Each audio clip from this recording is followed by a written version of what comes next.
Hello guys, तो इस part में सब लोग उस बारे में इन्वेस्टिगेशन करने के बारे में सोचते हैं। फिर सब लोग मिलकर सीसीटीवी फुटेज देखते हैं जिसमें क्लियरली दिख रहा था कि कोई जानबूझकर उनके फूड में मेडिसिन मिला रहा था। सियान कहता है अच्छा हुआ कि ये फूड लीन ने खाया, वरना अगर किसी गेस्ट ने खाया होता तो हमारा रेस्टोरेंट बंद हो गया होता। जियायू सोचने लगती है कि इस सब के पीछे मास्टरमाइंड कौन होगा। सिजन कहता है चाहे कोई भी हो, हम उसे जरूर पकड़ कर पनिश करेंगे। लिन बार बार टॉयलेट जा रही थी, ये देखकर जेंसी कहती है ये बंदा कितना बुरा है जिसकी वजह से लिन इतना टॉर्चर हो रही है। जियायू कहती है लिन को हम ही ने मिसअंडरस्टैंडिंग क्लियर करने के लिए बुलाया था, वो हमारी वजह से हार्म हो गई। जेंसी कहती है मैं बाद में सबको सब कुछ क्लियर कर दूंगी, वरना सबको लगेगा कि हम ही ने उसे हार्म किया है। तभी बॉडीगार्ड्स उस बंदे को पकड़ कर ले आते हैं जिसने ये सब कुछ किया है। तभी लिन भी वहाँ आ जाती है और दोनों ही एक दूसरे को देखकर शॉक्ड हो जाते हैं। लिन परेशान हो रही थी कि कहीं ये मेरा नाम ना ले ले। सिजंग उससे पूछ रहा था कि अच्छा हुआ कि तुम सारी सच्चाई बता दो, वरना तुम्हारे साथ अच्छा नहीं होगा। तो वो डर के मारे सब कुछ सच बता देता है कि लिन ने उसे ऑर्डर दिया था ये सब कुछ करने के लिए। सब उसकी तरफ देखने लगते हैं तो कहती है कि क्या नॉनसेंस बातें कर रहे हो, ये कैसे हो सकता है, मैं खुद को ही हार्म क्यों करूंगी। जेंसी उसकी साइड लेती है तो सियान भी कहता है कि ये पागल थोड़ी ना है कि खुद को ही हार्म करेगी। लिन कहती है आप इसकी नॉनसेंस बातें मत सुनो, बस ये हमारे बीच मिसअंडरस्टैंडिंग पैदा करना चाहता है। जेंसी कहती है कि तुम ही विक्टिम हो, हमें तुम पर बिलीफ है। तभी वहाँ पर मॉम आ जाती है और कहती है कि मुझे पता है किसने ये सब कुछ किया है। जेंसी पूछती है कि आप यहाँ कैसे, तो बताती है मुझे रेस्टोरेंट के बारे में सब कुछ पता चला, तो मैंने आसपास के सारे मॉनिटर चेक कर लिया है। अब हम बहुत जल्द उस कल्प्रिट को पकड़ लेंगे। वो उसकी तारीफ करने लगती है कि आप तो ऑसम हो। लिन बहाना बनाने लगती है कि मुझे अनकंफर्टेबल फील हो रहा है तो मैं हॉस्पिटल जा रही हूँ कहकर जा रही थी, पर जेंसी रोकते हुए कहती है कि हम बहुत जल्द उस कल्प्रिट को पकड़ लेंगे, क्या तुम जानना नहीं चाहती कि किसने तुम्हें हर्ट किया। और फिर मॉम उन्हें एक चिप देती है और बताती है कि मैं रेस्टोरेंट के बाहर का सीसीटीवी फुटेज लेकर आई हूँ, इससे पता चल जाएगा कि कौन वो कल्प्रिट है। लिन बहाने से उन्हें वो फुटेज नहीं देखने के लिए कह रही थी, पर वो लोग कहते हैं कि हमें तो इस बारे में क्लियर सब कुछ करना ही होगा क्योंकि ये हमारे रेस्टोरेंट की भी बात है। और फिर जैसे ही वो लोग उस वीडियो को देखते हैं तो सबको पता चल जाता है कि वो मास्टरमाइंड लिन ही है। मॉम उस पर गुस्सा करने लगती है कि तुमने मुझे बहुत डिसअपॉइंट किया है। तभी वो बेहोश हो जाती है। जेंसी उस पर गुस्सा कर रही थी कि इस मिस्ट्रेस ने सब कुछ किया है, कोई पर्सन इतना विशियस कैसे हो सकता है। जियायू कहती है कि हम इस सब के बारे में बाद में बात करेंगे, पहले इसे हॉस्पिटल लेकर जाते हैं। नेक्स्ट सीन में लिन हॉस्पिटल में थी। तभी उसे उन कर्जा वालों का फोन आता है और कहते हैं कि तुमने अभी तक हमारा पैसा वापस नहीं किया है, हम चाइना आ रहे हैं तुम्हें ढूंढते हुए। तो वो भी गुस्से में फोन कट कर देती है कि मुझे तुम लोगों से डर नहीं लगता। और सोच रही थी कि उस जेंसी और जियायू का तो कुछ नहीं हुआ, उल्टा मेरे साथ ही पूरा हो गया, पर मैं उन दोनों को इतनी इजीली जाने नहीं दूंगी। वो लोग उसका मेडिकल एक्सपेंस पे कर रहे थे। तो सियान कहता है वो हमसे इतनी हेट करती है, हमारे साथ इतना कुछ किया, फिर भी हम उसके हॉस्पिटल बिल पे कर रहे हैं। मॉम कहती है लिन तो एक अच्छी बच्ची थी, पता नहीं आज उसे क्या हो गया जो उसने ये सब कुछ कर दिया। सिजन कहता है जियायू ने कितने काइंडली उसे इन्वाइट किया था ट्रीट के लिए, पर उसने ऐसे रिपे किया काइंडनेस का।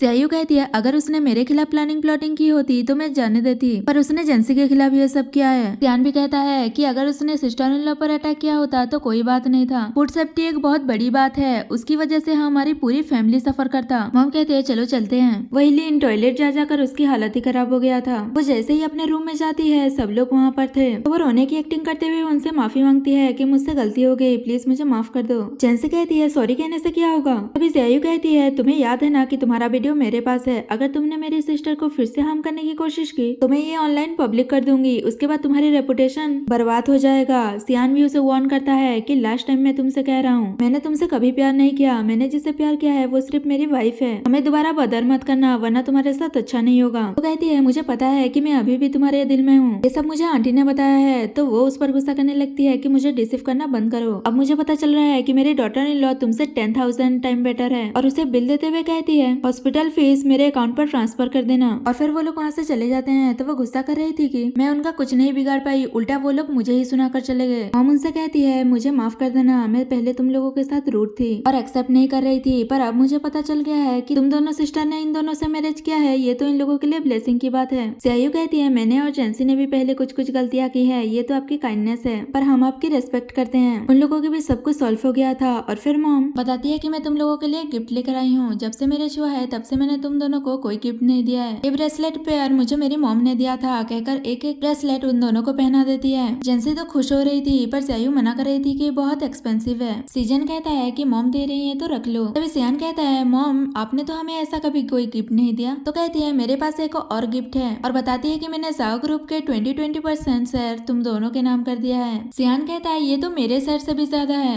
मॉम उनसे कहती है अगर इन दोनों ने तुम्हारे साथ फ्यूचर में गलत किया तो तुम दोनों इन्हें बाहर निकाल देना। तो जेंसी कहती है फ्यूचर में मुझे बुली करने के बारे में सोचना भी मत। और फिर मॉम कहती है कि अब मुझे ग्रैंडसन चाहिए। चाहिए। और फिर सियान जेंसी को लेकर जा रहा था तो पूछती है कहाँ लेकर जा रहे हो। सियान कहता है मुझे अच्छे से परफॉर्म करना होगा ना, मैं इस बार ब्रदर को आगे नहीं जाने दूंगा। ऐसा कहकर वो उसे गोद में उठाकर लेकर जाता है। ये देखकर सब लोग हंस रहे थे तो मॉम उन दोनों से कहती है तुम लोग बैठकर यहाँ क्या हंस रहे हो, तुम दोनों भी जाओ। नेक्स्ट डे लीन मॉम से मिलने आती है और उनसे माफी मांगते हुए कहती है कि मैं सीजंग से बहुत प्यार करती हूँ, इसलिए मैं थोड़ा सा भटक गई थी, प्लीज मुझे माफ कर दीजिए। पर वो कहती है कि मुझे लगा था तुम एक सेंसिबल गर्ल हो, इसलिए मैं तुम्हारी हेल्प कर रही थी मेरे बेटे के साथ होने के लिए, पर तुम तो जाइयो से भी बुरी निकली। अब चली जाओ यहाँ से और जब तक कोई काम ना हो तो यहाँ मत आना। तो वो गुस्से में वहाँ से जाने लगती है। तभी वो कर्जे वाले उसे ढूंढते हुए वहाँ आ जाते हैं और उसे पैसे मांगने लगते हैं। तो कहती है मैंने कहा था ना कि मुझे थोड़ा टाइम दो, मैं बहुत जल्द जाओ फैमिली की यंग लेडी बनने वाली हूँ तो तुम्हारा पैसा दे दूंगी। वो लोग कहते हैं कि तुम हमें बेवकूफ मत बनाओ, हमने पहले से इन्वेस्टिगेशन कर लिया है, तुम जाओ फैमिली की यंग लेडी नहीं हो, जल्दी से हमारा पैसा वापस दो। उसके पास तो इतने पैसे थे नहीं, इसलिए वो हेल्प के लिए बुलाने लगती है। जेंसी उसकी चिल्लाने की आवाज सुनती है और सोचती है कि लगता है लीन को कोई हरास कर रहा है, भले ही हमारे बीच झगड़ा चल रहा है पर मैं ऐसे उसे हार्म होते हुए नहीं देख सकती। और वो उसकी हेल्प करने के लिए जाती है। तभी लीन उसे दिखाते हुए उन लोगों से कहती है कि ये मेरी बेस्ट फ्रेंड है, बहुत रिच है, जाओ फैमिली की यंग लेडी है, ये जरूर मेरी हेल्प करेगी और तुम लोगों का पैसा वापस कर देगी, वरना अगर अभी तुम लोगों ने मुझे नहीं छोड़ा तो बाद में ना तो तुम्हें तुम्हारी पैसा मिलेगा और ना ही तुम्हारी जान बचेगी। वो लोग भी उसकी बातों में आ जाते हैं और कहते हैं कि जैसा कहा है तुमने वैसा ही करना, वरना हम तुम्हें छोड़ेंगे नहीं, कहकर वहाँ से चले जाते हैं। जेंसी के वहाँ आने से पहले ही वो लोग चले गए थे तो उससे पूछती है कि कौन थे वो लोग। लिन झूठ बोल देती है कि उन लोगों ने मुझसे पैसे लिए थे और अभी तक नहीं लौटाया, उल्टा वो लोग मुझसे ही पैसे मांगते हैं। और यहाँ पर यह पार्ट खत्म हो जाता है।